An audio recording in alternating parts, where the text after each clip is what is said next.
Well, hey, hello there, Eaglebrook Church family, and welcome also to those beyond our church family as well. As you can tell, I'm still speaking to an empty sanctuary and having to pre-record this message because of all that's going on in our world right now, of course.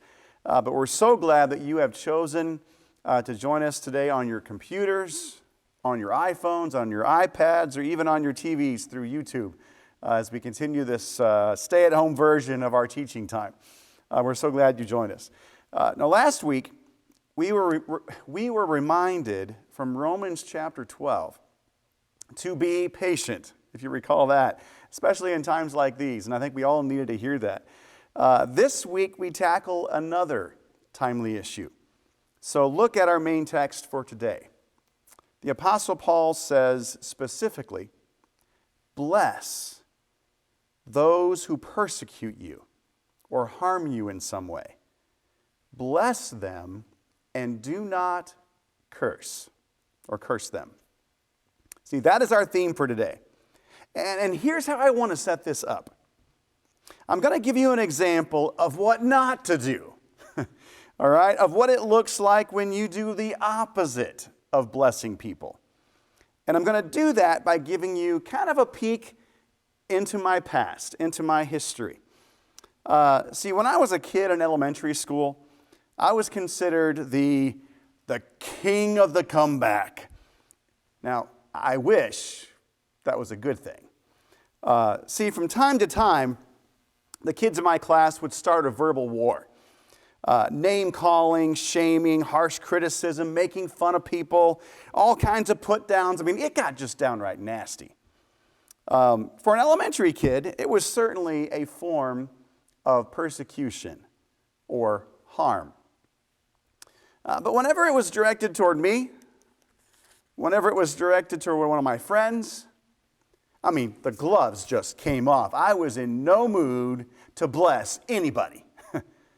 So, I would just annihilate them verbally, take them down one at a time. And usually it put people in their place. It settled the score. And it made me the winner. But in reality, I was anything but the winner. But all that changed on a Sunday morning when I was in middle school. As a middle schooler, I invited Jesus into my life to forgive me, to come inside me, transform my life. And I was not far from perfect. And I was very far from perfect back then. And I still am not perfect. But I remember going back to school, and I could not be the same person that I was. I started asking, "Hey, how are you doing?" I began to see the hurt behind the comments that other people made. I began to see the life situations that made people so angry and frustrated and why they took it out on others. A lot of their home lives were pretty bad.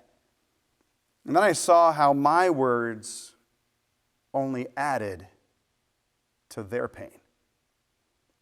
So I quit responding in mean, hateful, spiteful remarks, and I laid my King of the Comeback title on the ground. And I began to encourage people. Bless people, you could say. However, I wish I could say that it went well from there. See, my Christian life went from following Jesus to following a religious system of rules, from having a relationship to following a whole way of legalism. And maybe you've been there too. See, I went through a stage in my late teens where I was just as mean and nasty and judgmental and critical as I was earlier in my life. I just put a religious veneer on it this time. And the worst part of it was not even in response to real persecution or people trying to harm me in some way. It was simply because I did not agree with someone or something, and I was mad about it. And I remember very vividly literally destroying one of my sister's music cassette tapes. All of you who remember music cassette tapes will know what I'm talking about. And I did that. I destroyed her music cassette tape because it was full of this. Guess what? Secular music, not Christian music. Now this was back in the day when you had to take an old school tape recorder and put it next to the speaker or a radio and then record that song from the radio without getting any other noise in the background, trying to catch it right before the DJ would say a word. So she had spent hours making this tape. It was irreplaceable. And I just completely took it and began to unravel it without any regard for her feelings, or her benefit. I got to tell you, that was not one of my better days. Now, I just called her a couple of days ago to see if she remembered. And oh yeah, she remembered. She could tell you just about every single song that was on that tape. And so we talked and we had a great laugh. I laughed. and she kind of growled. Love you, Stacy. By the way, I still owe you one mixtape one day, right? Oh, or better yet, I'll get you a couple of Amazon Music gift cards. You can buy them all digitally now, so we're even. No, but you know what? What's really sad is that example was just one example. Beyond that moment, I would often debate and argue with my friends and relatives over the stupidest parts of theology. And again, I would declare myself the winner once they had nothing else left to say. But again, I was anything but the winner. I was just a mean, self-righteous bully who looked nothing like Jesus. And I needed to rediscover that simple truth that I seemed to innocently get when I was a middle schooler, when I first gave my life to Jesus. And that was this: we are to bless everyone unconditionally. Period. Again, using Paul's words, bless those who persecute you, bless and do not curse. That would include, first, by default, to be a blessing to your friends, your family, including your sister, to those who are like-minded with you. However, Paul's focus here is for us also to be a blessing to those who are not our friends, to those who are not like-minded, and even to those who may actually be bringing harm into your life. Be a blessing to everyone unconditionally, period. Now, there are a couple of pieces to this verse. One is the do not do something negative piece. And then two is the do something positive piece. Now, the do not do something negative piece is this. He says, do not curse someone. To curse someone, by the way, is far worse than simply to persecute. See, to curse not only wishes harm to come upon someone, but you speak and act in ways that could bring harm to someone, judge someone, but then it goes one step further, and it's a huge step. It includes wanting God to intervene and bring the ultimate harm to someone, for Him to judge them, to literally send them to hell in a Christless eternity, wishing someone's greatest possible harm without any regard for who they are or what they've been through. It takes what I did as a kid as the king of the comeback and takes it to a whole nother level. Now, Paul is not saying that, hey, well, if you don't go that far, then just persecuting them back on the same level is okay. No, that's not what he's saying. That's why Paul does not leave us or just leave us with the negative, which he only mentions, by the way, once. He emphasizes the positive to bless twice, because it is twice as important for us to have a positive response than merely to avoid negative behavior. See, following Jesus is never about doing the very least to get by. It is about living as God's new creation people now, which means that we are called to bless anyone and everyone unconditionally, including the ones who have brought any hardship upon you, those who have brought the persecution, those who have brought the fight to you. That is the way of Jesus.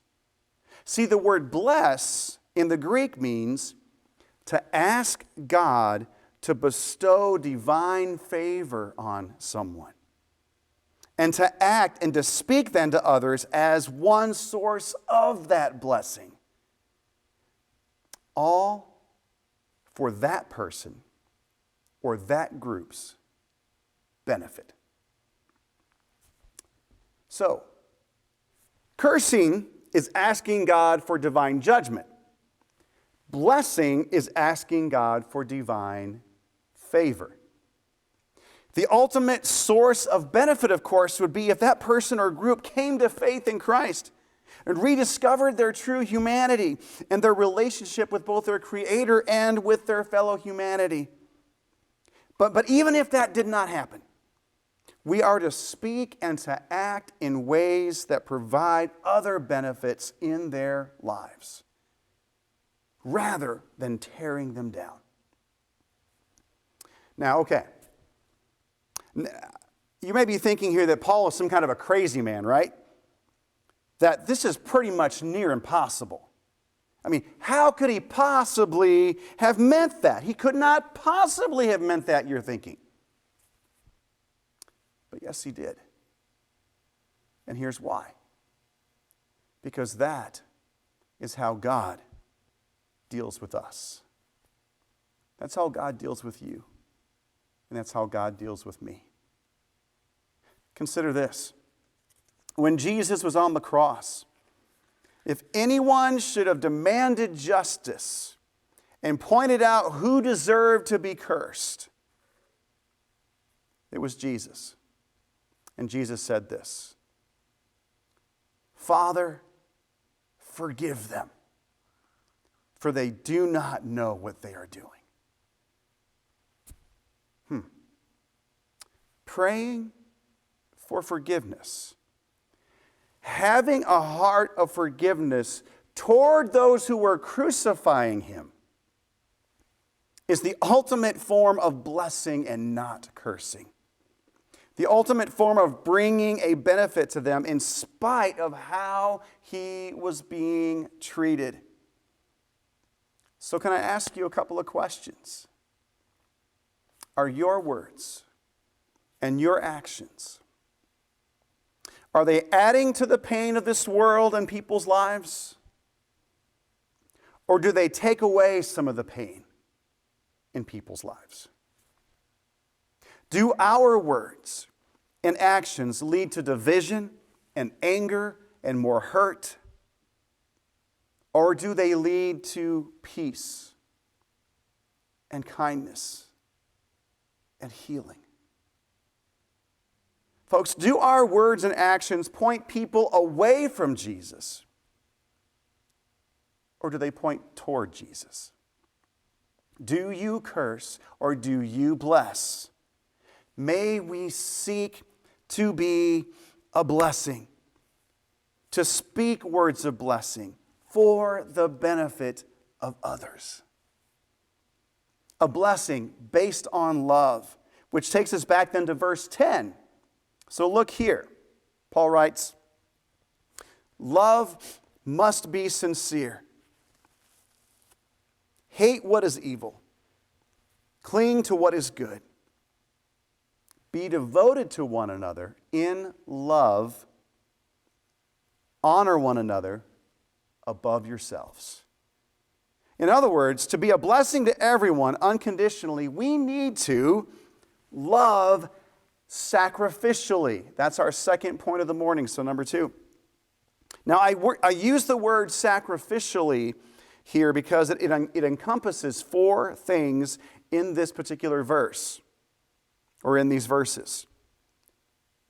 And those 4 things are sincerity, focus, devotion, and honor. And I'll go through each one of those separately. First, sincerity, which means to be real, to be authentic, genuine, without pretense or strings attached. To simply love, period. Focus. Focus not on what is evil in the world and what people that are saying that is evil, the things that we normally sit on and stew on and get upset over. We are to let go of that and focus on, cling to that which is good, godly, truly life-giving and not life-draining, holy. The good somewhere beneath the surface, the goodness of God's character, the good that God still wants us to do. So I'm going to give a practical thing here, guys. Folks, if you are taking in a steady diet of news right now during all this, and that's whether or not you're a fan of CNN on one side or Fox News on the other, whatever it is, if your news intake, whether it's national of some point or local, if your news intake outweighs your God intake, you will focus more on the evil in this world rather than on the good and on God's goodness. It will be harder to be a blessing to anyone, let alone someone in a different camp than you are. So I challenge you to spend more time in prayer. We talked about that before. But spending more time in prayer, in reading the Scriptures, in feeding your soul, in listening to worship music. That's one of the ways that I do. Focusing on the goodness of God. And do that more than the collective amount of time you spend or watch listening to the news. Give it a shot and see what happens. Now, yes, we need to be informed. Yes, we need to be aware of what's going on, and it's important to stay connected to those things. What we're saying is to make sure we have a proper balance, and we don't let one thing change our focus. So sincerity, focus.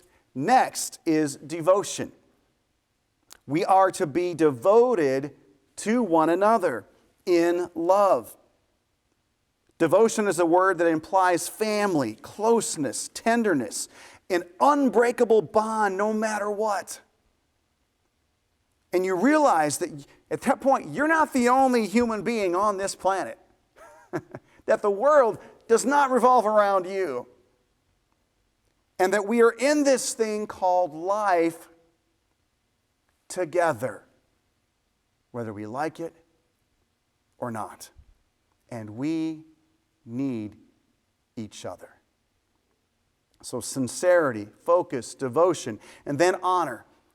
Treat people no matter who they are. Those you agree with, those you do not agree with. Those of different races, skin colors, languages, social classes, nations, different political parties. People who have a different or a completely different opinion on what is going on in the world right now than you do.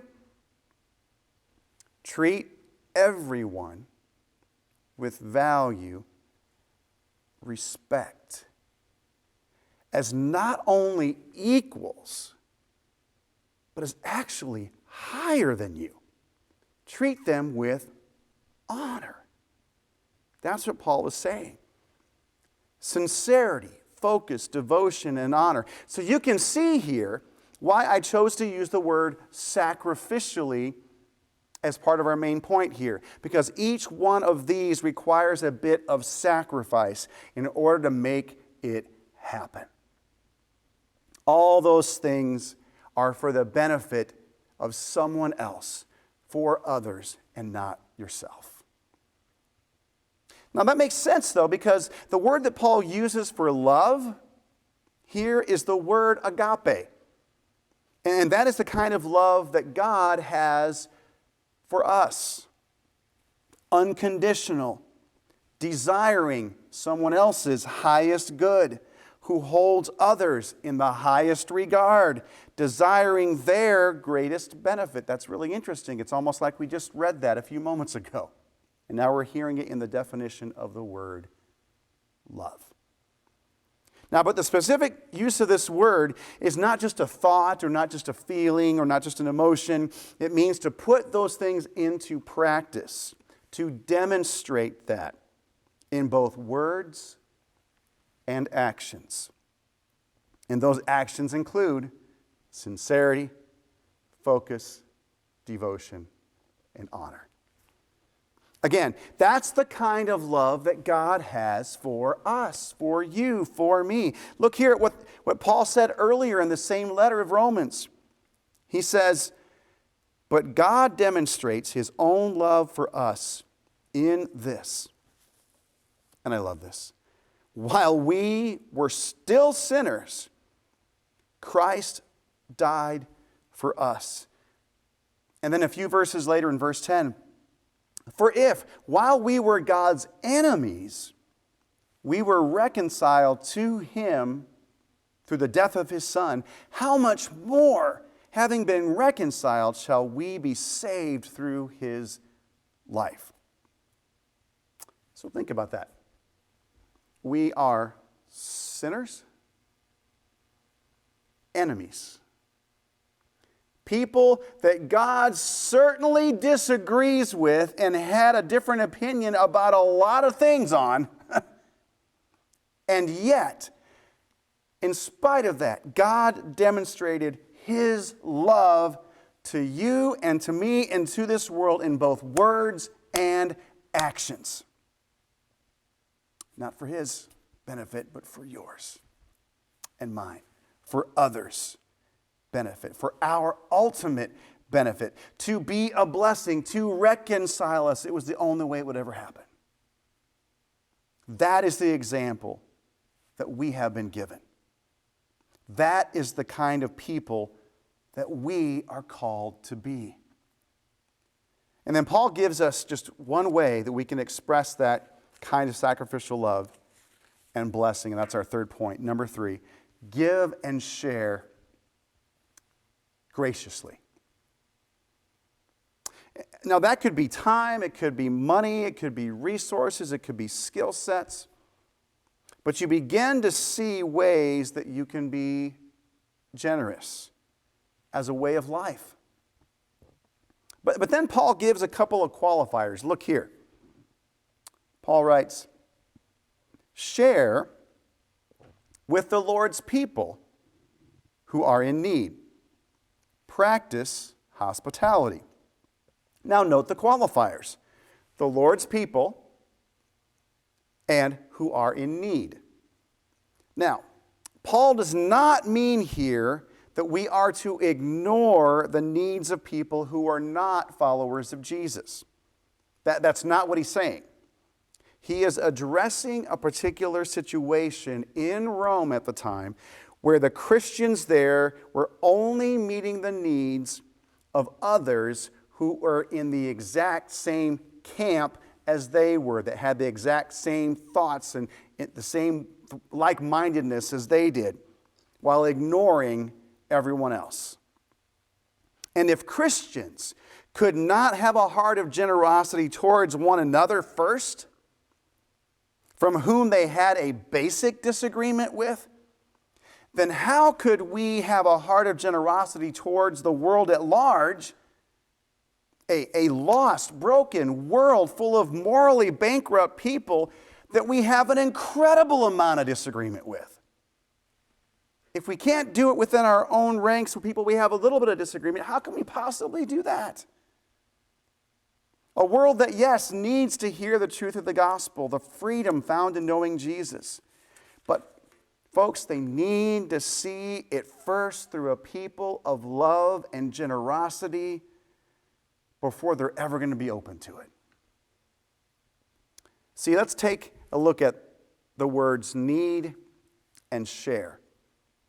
The word need here means a lack, specifically the lack of necessities: food, water, clothing, shelter, things of that nature. The word share here is very interesting. It means to fully participate as equal partners, joint participation in something larger that we are connected to. So, share, be generous to meet what is lacking in the necessities in people's lives. First, with the Lord's people, as followers of Jesus, as an equal participant, connected to one another and to our Father and to His plan, to something far bigger than us, all because of what Jesus has done. But secondly, to extend beyond that, at the most basic level, the foundational level of just being a human being. To share in ways that attempt to alleviate suffering, that help our community and beyond, that desires to keep them safe and healthy and have their needs met. I believe that's what we're doing here at Eagle Brook right now. Within our church family, doing our best to check on the needs of people from week to week and doing our best to meet those needs. And we extend beyond that through the food pantry and Caritas and by being good neighbors to those around us and by encouraging people to visit restaurants that are offering curbside and takeout during these hard times. I mean, I even heard the other day of someone who sent a check to their hairdresser knowing that she had been closed and would miss their appointment just to bless her. Many here in our congregation, Marlene, Sue, and Rose, have been making face masks for people who cannot find them anywhere. Finding creative ways to share, to give. And I'm sure there are countless other ways that people are doing this. And yes, we do need to be wise and discerning, but the point of all this is this: that it is time for all of us, just like I did as a middle schooler and then later in my teens, and really earlier this week. It is time to lay down our titles of king or queen of the comeback. It is time to lay down your need to be right. It is time to lay down our desire quite often to play judge and jury. Folks, we're not perfect and we're not doing everything perfect. We are a work in progress. But we as the church, as followers of Jesus, should be taking the posture of blessing, of sacrificial love, and gracious generosity, specifically for the benefit of others. This world, hey, maybe your sister, is depending on it. See you next week.